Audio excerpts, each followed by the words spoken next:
Hello mga guys. So ito na nga guys to yung meron tayong tornado air filter, no. Yan, no. Drop in. So nakalagay dito mga gar, no. Yan, no. Ganda ito yung pagkalinis, no. Pero cone type na nilagay. Sa atin kasi drop in.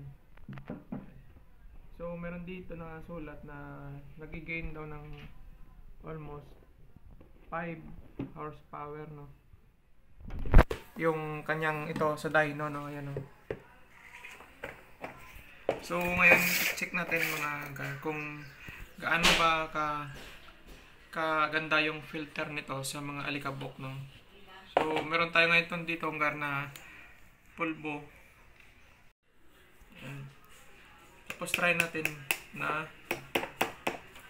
kung may tagos ba. Kung wala, check natin mga gar. So ito na, may pulbo na tayo guys, no. So wala, no. Try natin kung tatagos ba o hindi. Pero wala guys, wala talang tagos, no. Walang tagos.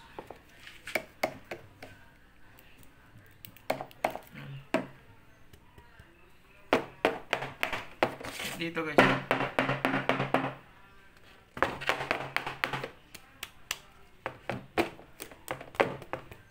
Yan. Wala talaga guys, so wala.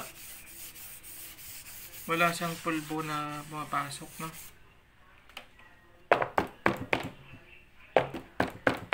Yan, wala, oh. Wala talaga. So maganda quality nito sa filterization yan, no. Pero sa hangin, no, kung papasok, ewan ko lang kung maganda yung kanyang airflow, no, kasi nga grabe yung restriction niya. Ayan. So ito lang yan guys, no, yung base sa aking na-try, no. Ito, maganda yung filterization niya. So hanggang dito na lang mga par, no. So see you sa next video.